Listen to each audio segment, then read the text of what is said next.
Abran sus Biblias, por favor, hermanos, en Hebreos capítulo número 4, texto número 1 en adelante, hasta el texto número 11. Texto número 11. Hemos dado comienzo a esta serie. El día de hoy es el mensaje número 4 de la serie titulada Un llamado a la perseverancia, y el título de este mensaje es Luchemos contra la incredulidad. Luchemos contra la incredulidad. Antes de dar lectura al capítulo 4, texto 1, quisiera primeramente recordar lo que estudiamos la semana pasada. Ustedes habrán de recordar que estuvimos estudiando el capítulo 3 del texto número 1 hasta el final del capítulo 3, que es el texto número 19. Y en este mensaje nosotros aprendimos dos cosas. La número 1 es que debemos de aprender de la historia, es decir, lo que el escritor de Hebreos está exhortando a sus lectores a que aprendan, que consideren la historia del pueblo de Israel para que no cometan los mismos errores y sufran las mismas consecuencias. En segundo lugar, nuestro segundo punto en este mensaje está en el texto número 12 y tiene que ver con la forma en la que se combate la incredulidad es exhortándonos los unos a los otros, es decir, viviendo una vida de verdadera comunión. Dice el texto 12, mirad hermanos, que no haya ninguno de vosotros de corazón malo, de incredulidad para apartarse del Dios vivo, antes exhortados los unos a los otros cada día, entre tanto que se dice hoy, para que ninguno de vosotros se endurezca por el engaño del pecado.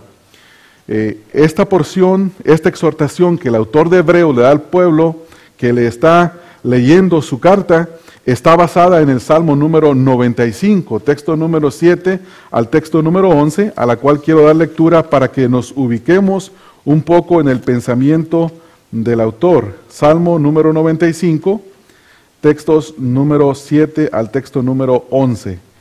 En esta lectura de este salmo, nosotros encontramos que la exhortación del escritor de Hebreos está siendo dada, basada en el Salmo 95, comenzando en el texto número 7 al texto número 11, y dice, porque, Salmo 95, texto 7, porque Él es nuestro Dios, nosotros el pueblo de su prado y ovejas de su mano.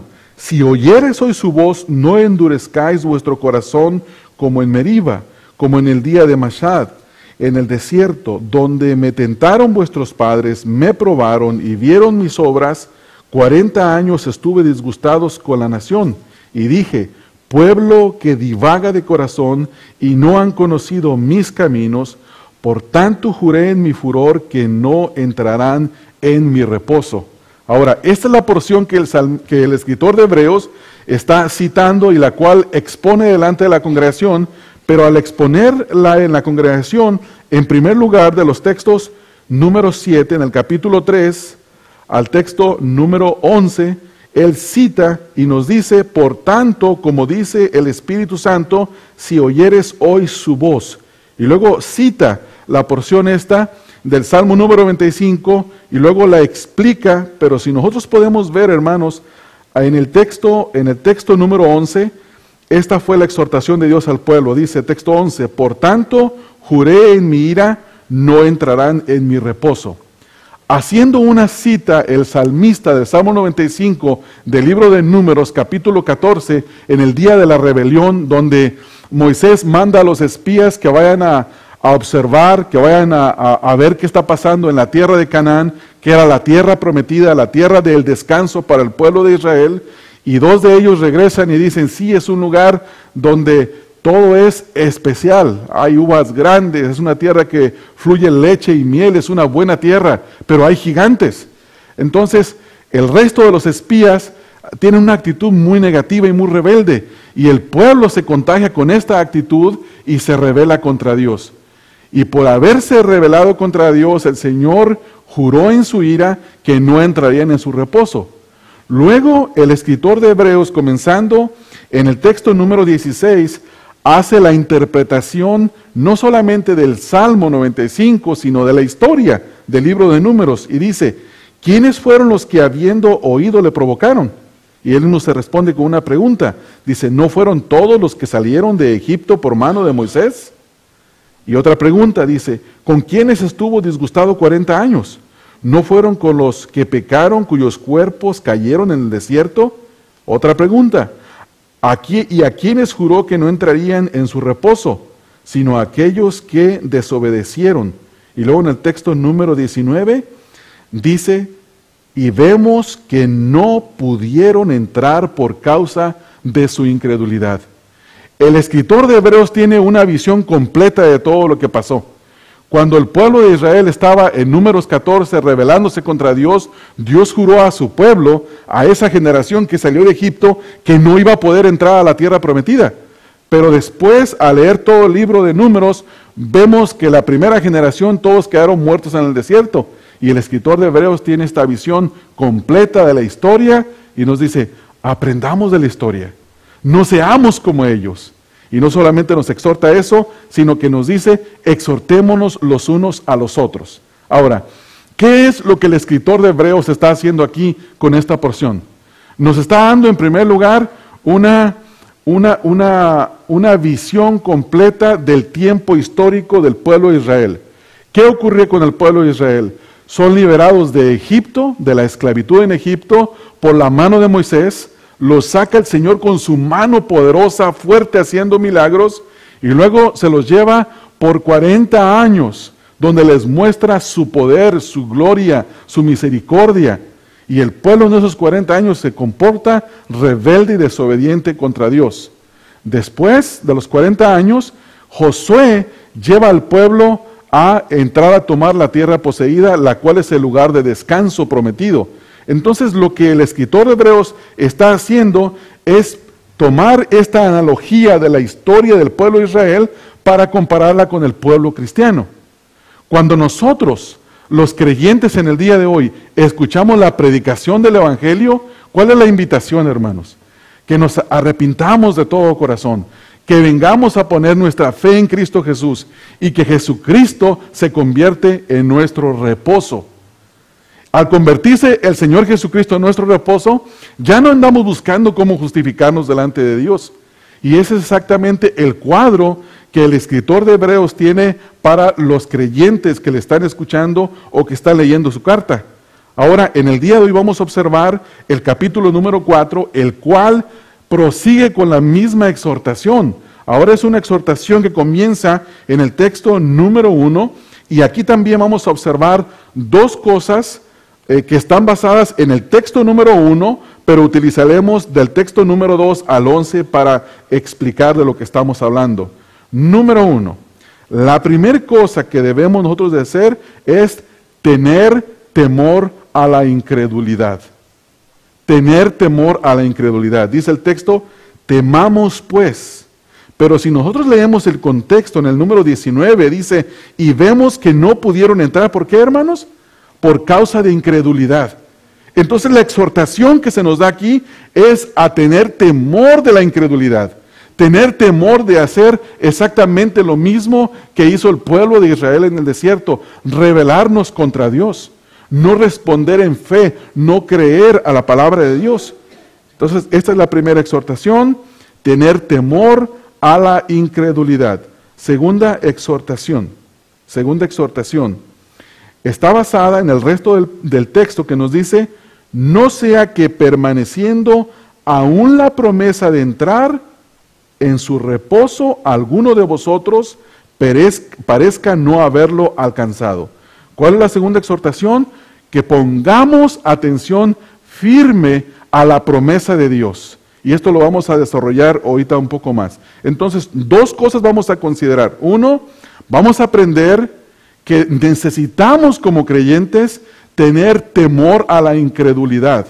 Y número dos, necesitamos de entender que necesitamos de poner atención a la promesa, es decir, a la palabra de Dios, para poder vencer la incredulidad. Y como resultado, poder entrar en el reposo del Señor. Y esto es lo que vamos a hacer. Número 1, hermanos. Comenzamos en este texto 1 con la primera cosa de tener temor a la incredulidad. La primera cosa que nosotros tenemos que hacer es definir qué es la incredulidad. ¿Qué es la incredulidad?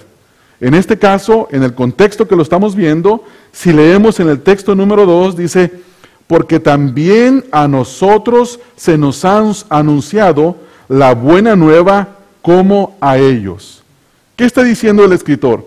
Que a ellos se les predicó en el desierto, Moisés les predicó las buenas noticias de salvación. Les explicó que Dios los había liberado de la esclavitud para llevarlos a una tierra prometida de descanso, donde Él sería su Dios y ellos serían su pueblo, y lo que Dios requería de ellos en esa liberación es que ellos tuvieran fe en Dios. Y vamos a ver lo que significa tener fe en Dios, lo que significa creer.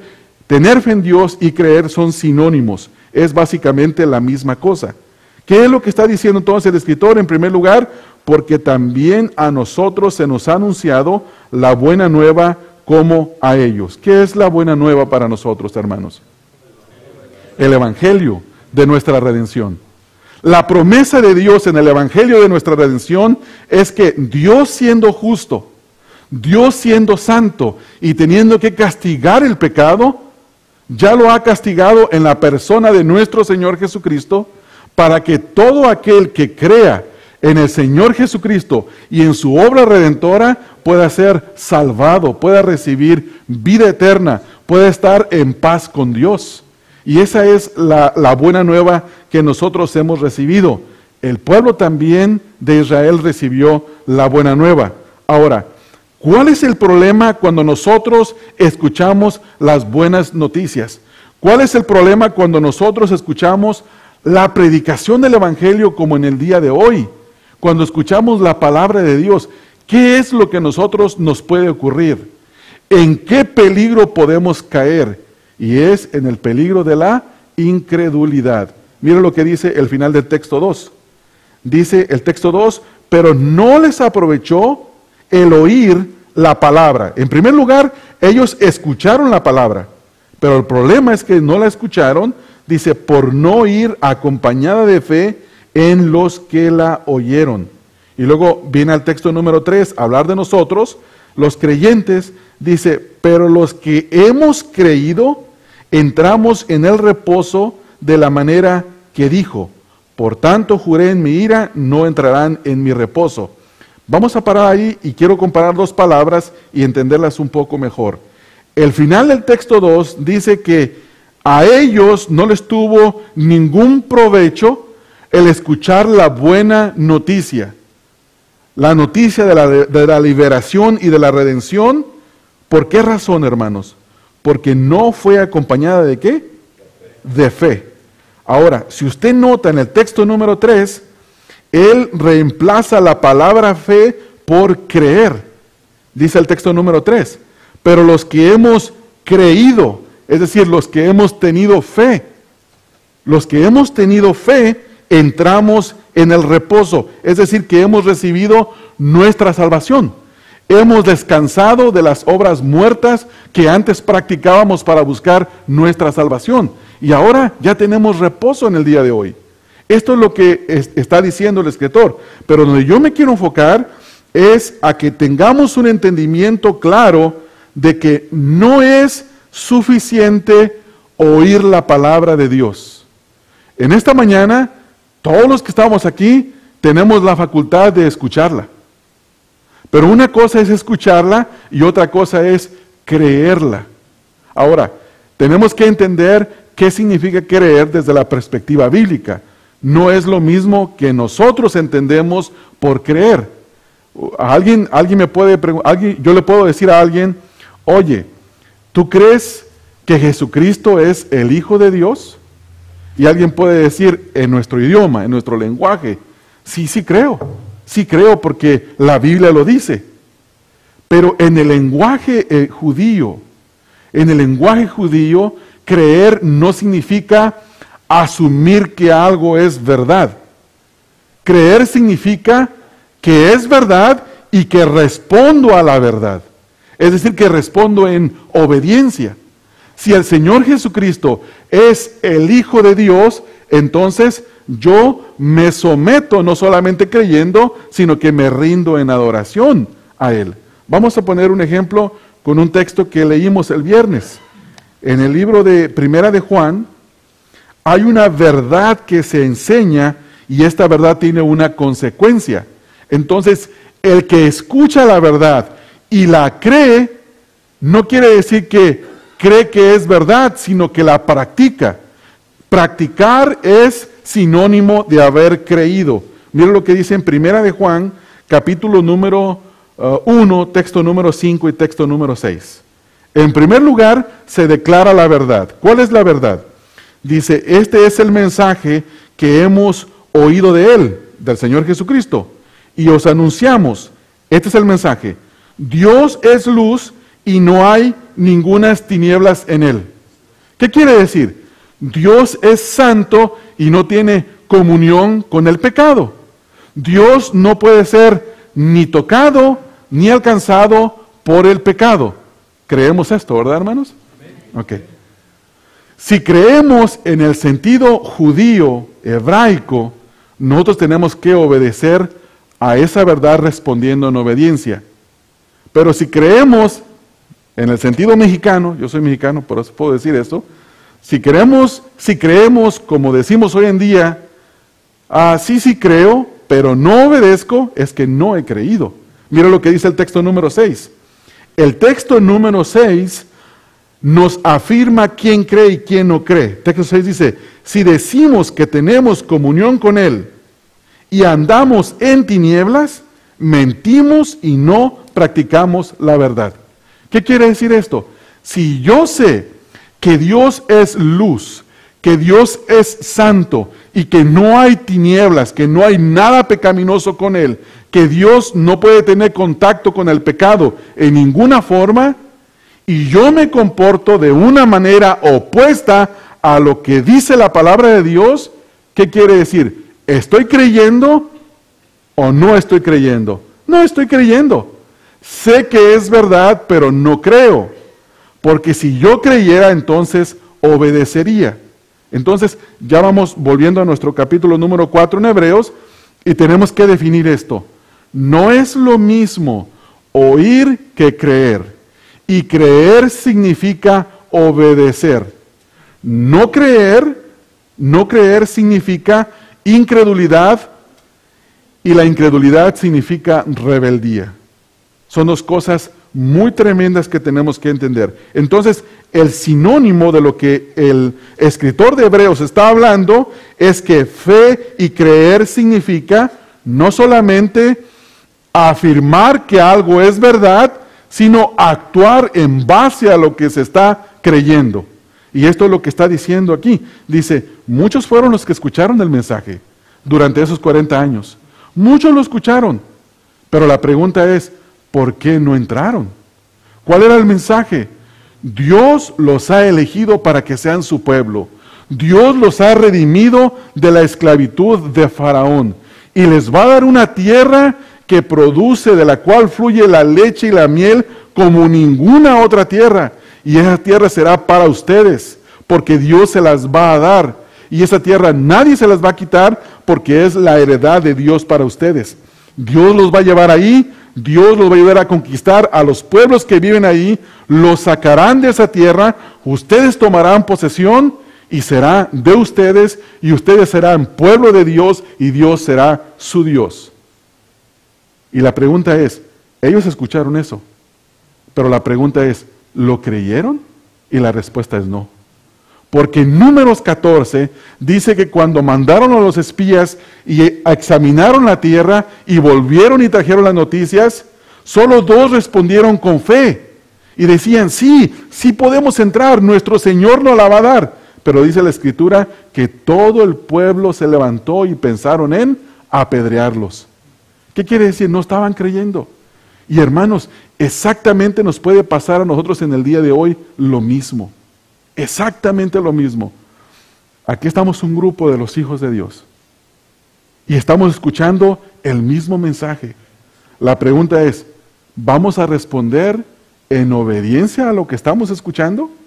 ¿Cuál es el mensaje en esta mañana? El mensaje es que tengamos temor de no ser incrédulos. ¿Cómo podemos ser incrédulos en esta mañana? Hay muchas maneras. Déjeme ponerle un ejemplo. Voy a empezar por los esposos y voy a seguir con los hijos. Y luego voy a ir a la comunión entre hermanos. ¿Qué se nos demanda de acuerdo a la verdad de la Escritura en el matrimonio? Se demanda que el hombre ame a su mujer así como Cristo amó a la iglesia y se entregó a sí mismo por ella. Y a la mujer se le manda que respete a su marido y que se someta a él. Entonces, si nosotros oímos ese mensaje y nosotros lo creemos, vamos a vivir y a practicar exactamente lo que nosotros hemos escuchado y entendido y creído. Y cada uno podemos ver nuestro matrimonio y si estamos viviendo de esa manera podemos decir, lo hemos entendido. Pero si no estamos viviendo de esa manera, nuestra conclusión es, lo escuchamos, pero lo escuchamos sin fe. No lo creemos. Somos un pueblo incrédulo que no está viviendo de esa manera. Entonces, cada uno se tiene que autoexaminar. Si la esposa no se somete y si el marido no ama, la conclusión es que son un par de incrédulos. No están obedeciendo. Ese es un problema muy serio. ¿Qué es lo que se le manda a los hijos? A los hijos se les dice, hijos, obedecer a vuestros padres en todo, porque esto es bueno. Pero si mis hijos, yo le mando a uno de ellos, por favor, ve y haz esto. Tenemos en mi casa 2 perritos, yo les digo, hijo, ve y dale de comer a los perritos. Y dice, sí, luego. La pregunta es, ¿está obedeciendo? Y la respuesta es no. ¿Entendió lo que le dije? No, no entendió.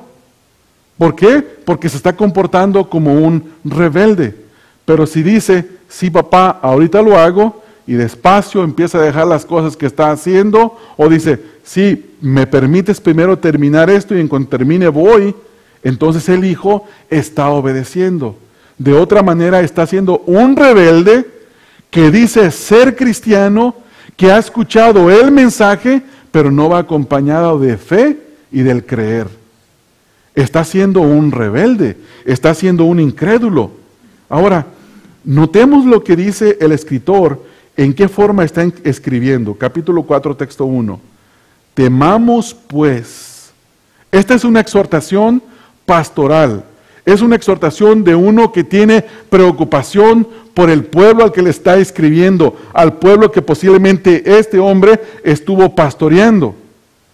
¿Cuál es la exhortación? Que tengamos temor a la incredulidad. Ahora, la pregunta es, ¿cómo se vence la incredulidad?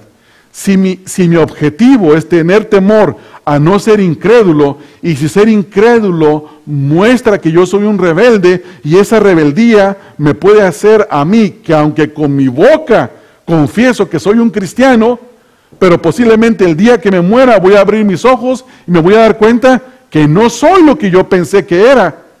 Y esa va a ser una gran sorpresa. Y va a ser muy triste porque nada se va a poder hacer. ¿Cómo hago yo para no caer en ese estado de incredulidad y rebeldía donde mi boca dice una cosa, pero mis hechos manifiestan totalmente lo opuesto?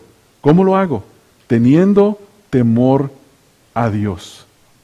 Teniendo temor a Dios. Primer cosa, en cuanto al temor. Número 1, ¿cómo se logra el temor a Dios, hermanos? Esa es la primera cosa que nosotros vamos a ver. Si gusta acompañarme al libro de Isaías, capítulo número 8, texto número 13.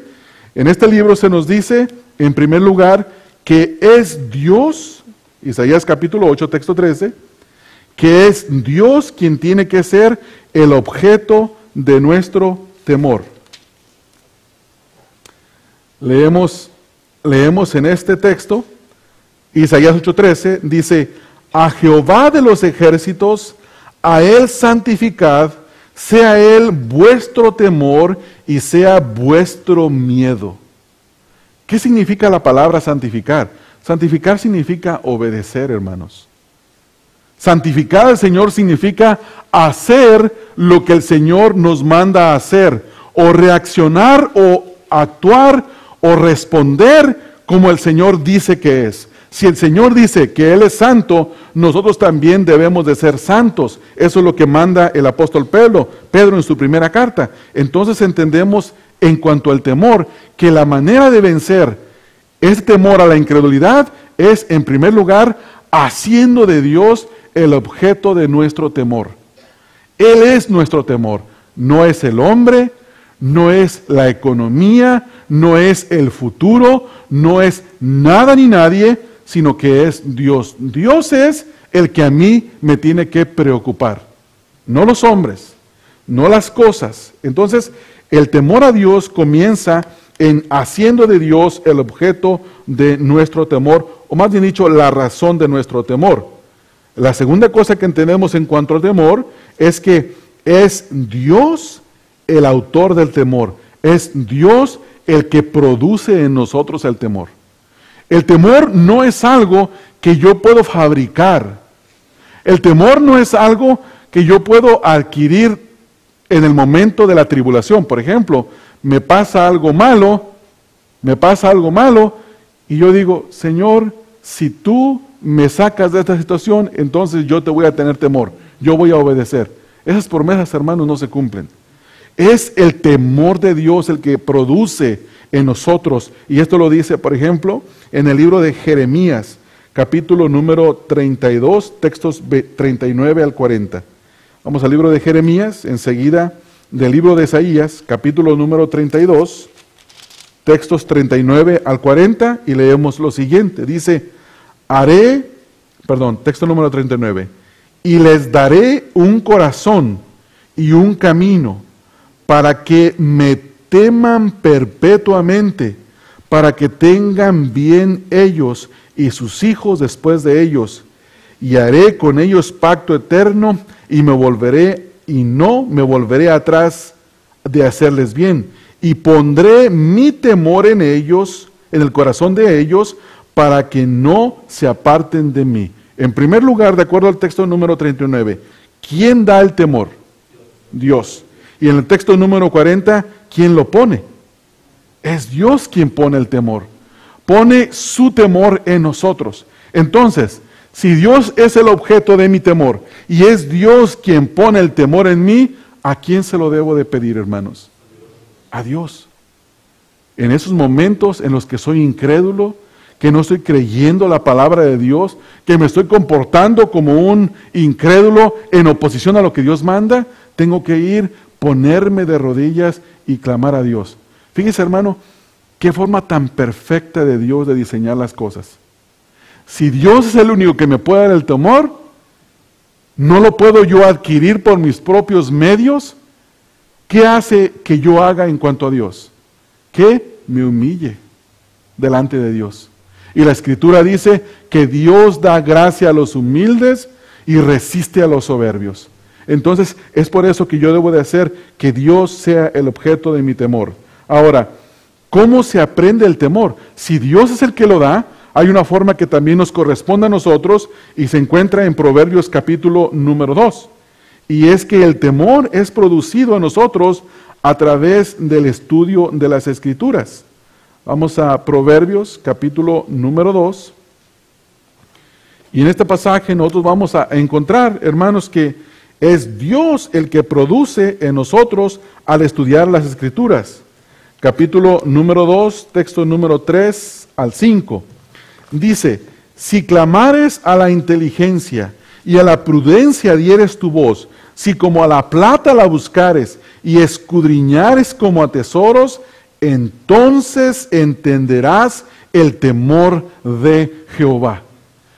Hermanos, en esta hora lo que nosotros estamos haciendo es precisamente eso. Ya leímos que Dios es un Dios fuerte, celoso, que es capaz de derramar su ira sobre los que son desobedientes, y que cuando Dios dice que Él va a derramar su ira sobre una persona, hermanos, Él lo cumple. Porque el escritor de Hebreos dice, y Dios juró en su ira que no entrarían a su reposo, y luego Él dice mismo, y vimos que no entraron en su reposo, sino que quedaron tirados en el desierto. ¿Qué me enseña eso a mí, hermanos? Que Dios cumple su palabra. Dios no juega, hermanos. Dios no es como nosotros muchas veces como padres que le decimos a nuestros hijos, si no haces esto, estas son las consecuencias. Y luego se nos olvida. Y el muchacho o la muchacha van aprendiendo que papá y mamá dicen, pero no hacen. No así en el caso de Dios. Dios cuando dice, Dios hace. Ahora, observando en esto, en primer lugar, que necesitamos de aprender el temor, hay algo también muy importante que necesitamos de aprender en cuanto al temor, a la incredulidad, perdón. Nuestra reacción a la incredulidad debe ser el temor a caer en la incredulidad. Pero la pregunta es, ¿por qué? La pregunta es, ¿qué acarrea la incredulidad sobre nuestras vidas?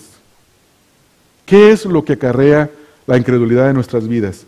Si nosotros leemos en el texto número 11 del capítulo 3, mira lo que dice. Por tanto, juré en mi ira, no entrarán en mi reposo.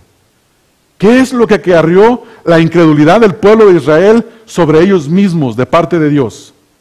La ira de Dios, hermanos. La Escritura nos enseña que Dios es misericordioso, que Dios es paciente, que Dios es extenso en su misericordia. Pero también la Escritura nos dice que Dios se pone airado y que descarga su ira y su castigo contra la incredulidad.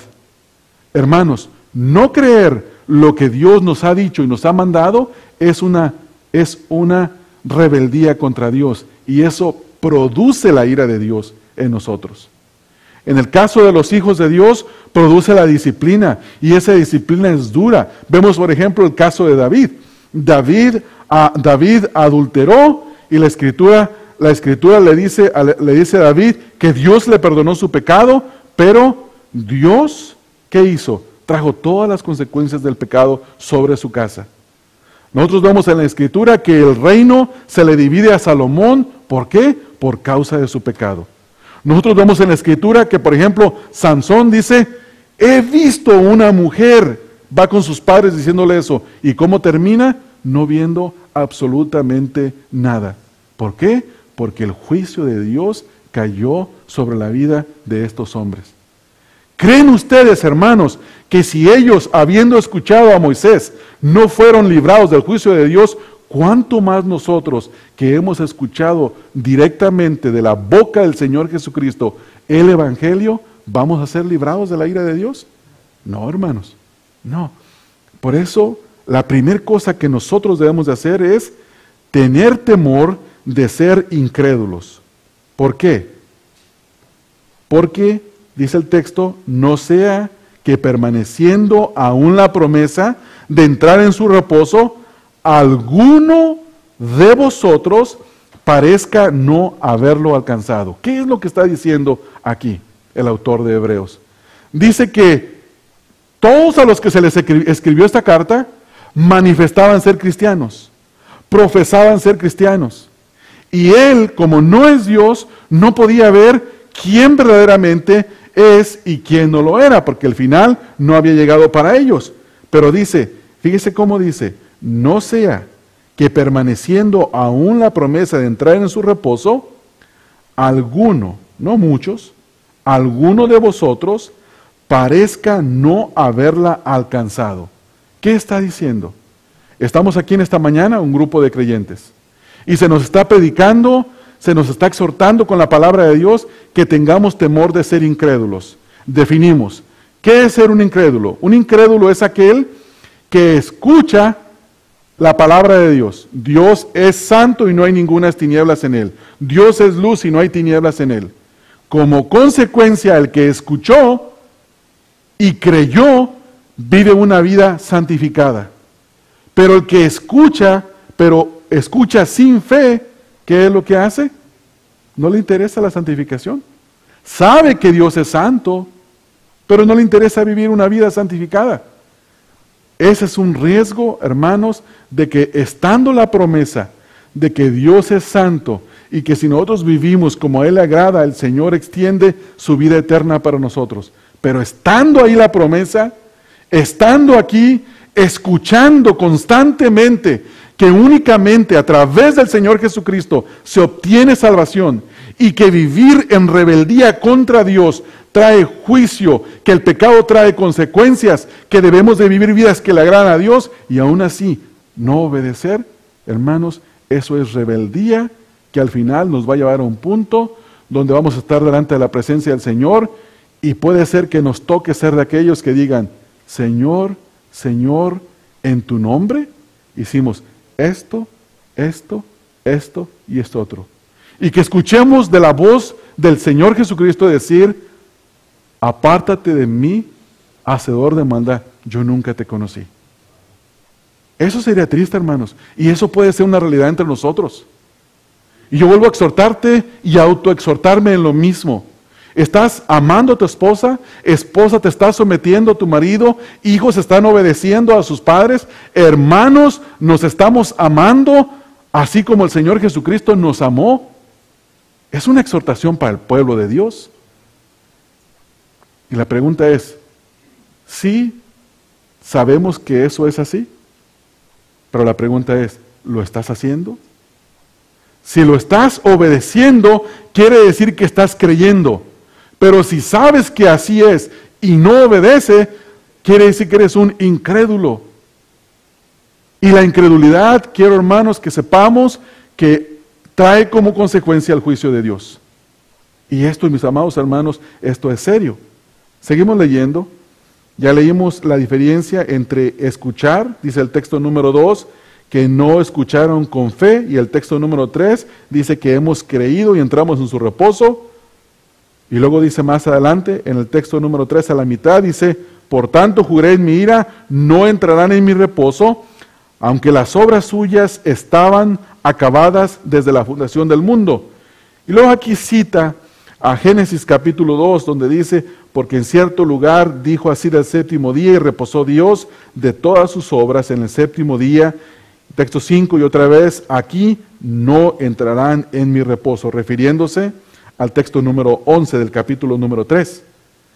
Y luego dice el texto número 6, por lo tanto, puesto que falta que algunos entren en él, y aquellos a quienes primero se les anunció la buena nueva, es decir, al pueblo de Israel, no entraron por causa de desobediencia, otra vez determina un día. Y la pregunta es, ¿cuándo es el día para escuchar? De acuerdo a como dice el texto, hoy, hermanos, ¿sí?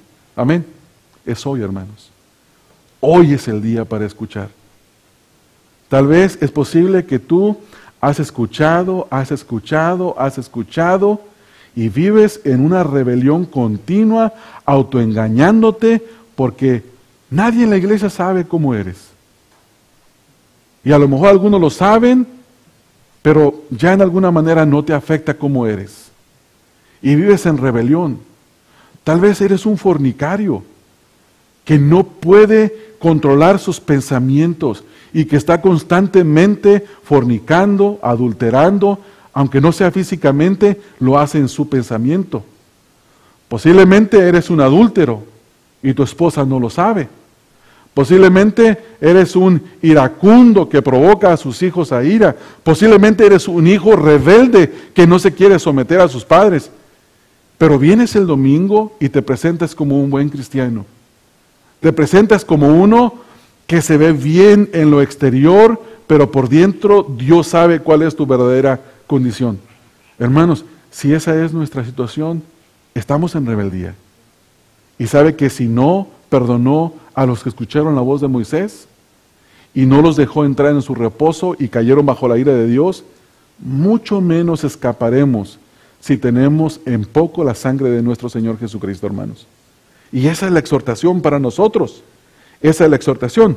La segunda exhortación, nuestro segundo punto, está ahí inmediatamente en el texto 1, donde dice, temamos pues no sea que permaneciendo aún la promesa de entrar en su reposo, alguno de vosotros parezca no haberlo alcanzado. Ya leímos en el texto 7 que hoy es el día. Dice el texto, otra vez determina un día hoy diciendo después de tanto tiempo, por medio de David, como se dijo, si oyeres hoy su voz, no endurezcáis vuestros corazones. La segunda cosa que debemos de hacer aparte de tener temor de la incredulidad y tener temor a Dios, es, hermanos, que hoy que estamos escuchando la promesa, no endurezcamos nuestros corazones. Hoy estamos escuchando la predicación del Evangelio. Hoy se nos habló en la escuela dominical. Posiblemente durante la semana ustedes van a leer la palabra de Dios y van a orar y van a ver en la Escritura la exhortación de la promesa, donde Dios amorosamente y misericordiosamente nos llama, nos exhorta. ¿Cuáles son estas promesas de Dios? En 1 de Juan capítulo 1, el texto 9 dice que si nosotros, 1, 8 y 9, si confesamos, si pecamos, abogado tenemos para con el Padre. Si confesamos nuestros pecados, ¿cuál es la promesa, hermanos? Dios es fiel y es justo para perdonar nuestros pecados y limpiarnos de toda maldad. Pero mi pregunta es la siguiente: ¿quieres escuchar la promesa o quieres permanecer en tu incredulidad y rebeldía? Dos cosas, hermanos: temamos a la incredulidad, teniendo temor a Dios. Y la segunda, escuchemos la promesa que está puesta hoy, porque mañana es posible que ya no esté. Tú y yo no sabemos si mañana nos llega un cáncer fulminante que nos termine y no se puede hacer absolutamente nada más. Tú y yo no sabemos si saliendo de aquí nos atropella un carro y vamos a morir. Y no estoy hablando de repetir un cliché que muchas veces se usa a los predicadores, pero es la realidad de la vida. La realidad de la vida nos dice que una persona puede morir en cualquier momento, a cualquier edad.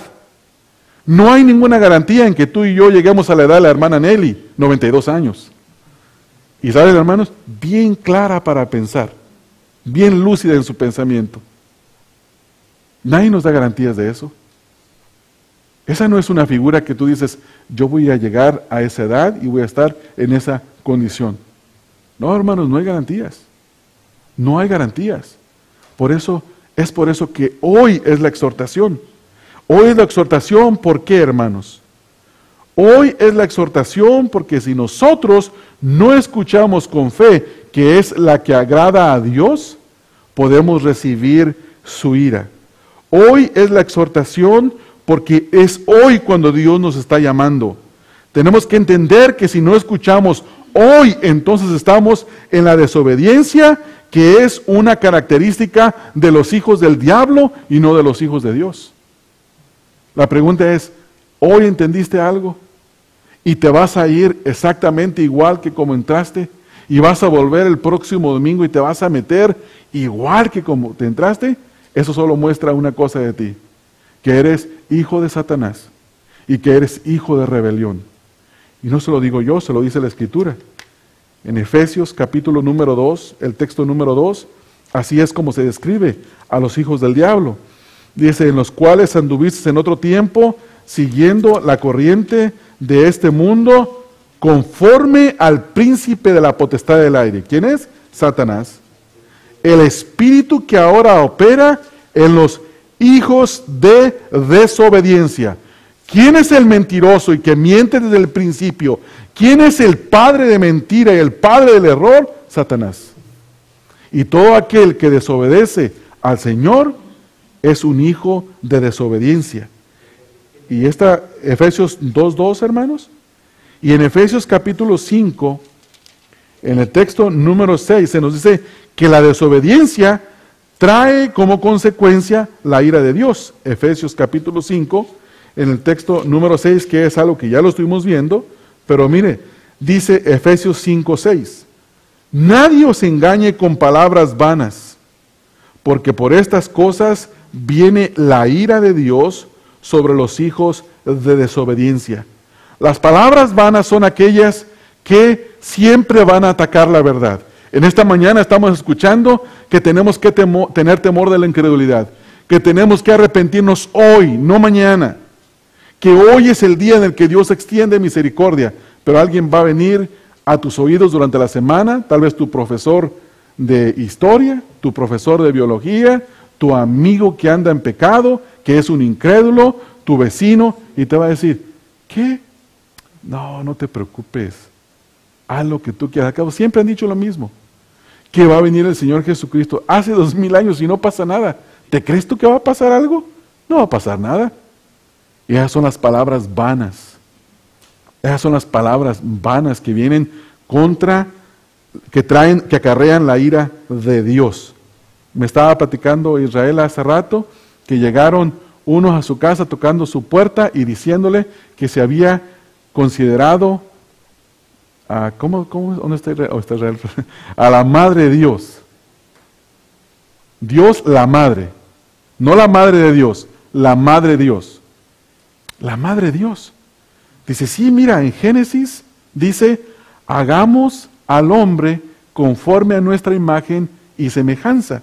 Y luego dicen, es plural. ¿Y qué hizo Dios? Un hombre y una mujer. Por lo tanto, Dios es masculino y es femenino. Está el Padre Dios y está la Madre Dios. ¿Es eso lo que enseña la Escritura? No, no es eso. La Escritura enseña la Trinidad, el Padre, el Hijo y el Espíritu Santo, y esa es la pluralidad de Dios. Ese es Dios. Es tres y es uno, y eso afirmamos nosotros. ¿Qué están haciendo ellos? Deduciendo con su mente carnal y reprobada. Están sacando deducciones, no están interpretando la Escritura correctamente. Entonces, hermanos, esto viene para quienes, hermanos, nadie os engañe con palabras vanas, porque por estas cosas viene la ira de Dios sobre los hijos de desobediencia. Ya ahora solamente falta que alguien diga, no, ya no voy a la iglesia, porque es pura mentira, la Trinidad no existe, existe la Madre Dios y el Padre Dios.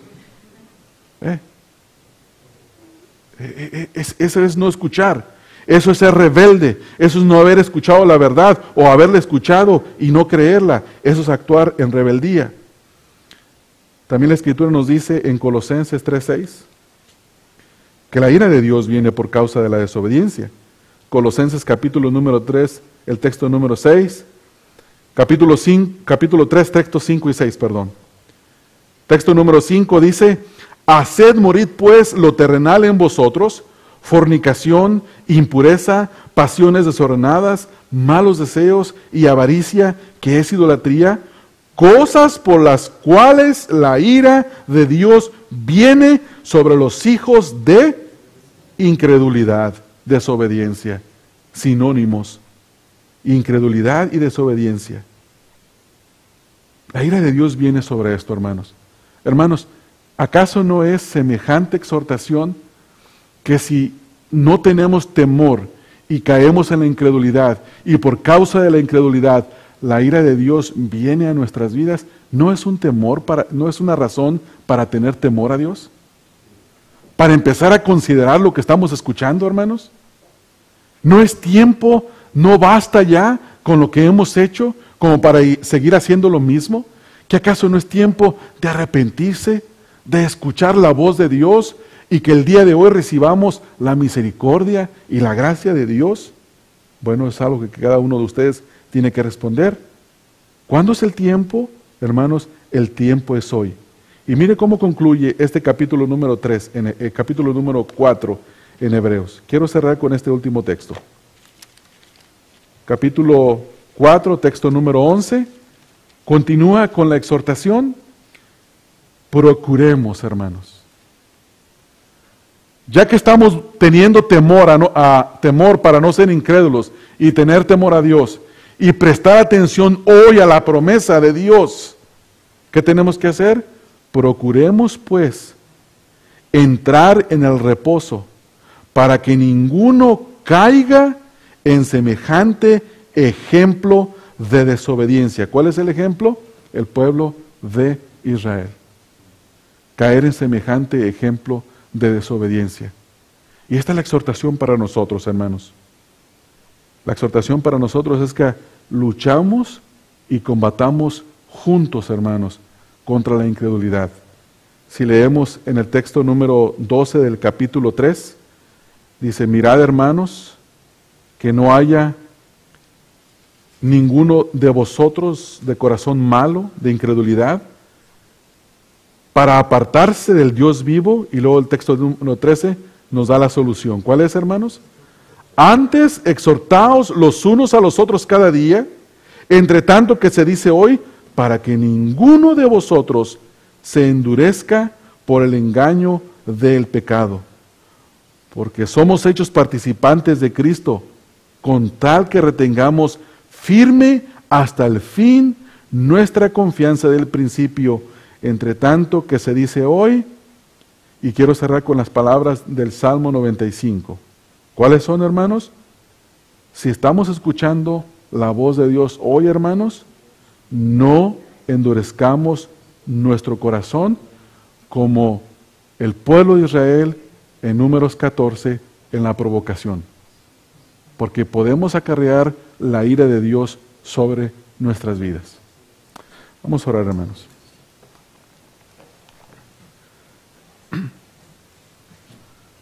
Padre, te doy gracias, Señor. Te exalto, Padre, y te alabo por la paciencia que tú tienes con nosotros, Señor. Gracias, Señor, por tu exhortación. Señor, enséñanos a tener temor de caer en la incredulidad, Señor. Y aumenta ese temor en nosotros hacia ti, Señor. Llénanos, Señor, de tu temor. Produce ese temor en nosotros. Sé tú, Señor, la razón de nuestro temor. Y ayúdanos, Señor, a que estando el día de hoy la promesa delante de nosotros, hoy no endurezcamos nuestro corazón, Señor, y podamos responder en obediencia a tu palabra, Padre. Así es que, Señor, yo te ruego, Padre, que tú extiendas tu gracia y tu misericordia sobre aquellos, Señor, que podemos estar escuchando, Señor, y viviendo como si no entendiéramos nada de lo que escuchamos. Ten misericordia de nosotros, Padre, en este día. Y danos, Señor, la fe para creer que te agrada a ti, Señor. Te ruego estas cosas, Padre, en el nombre de Cristo Jesús. Amén.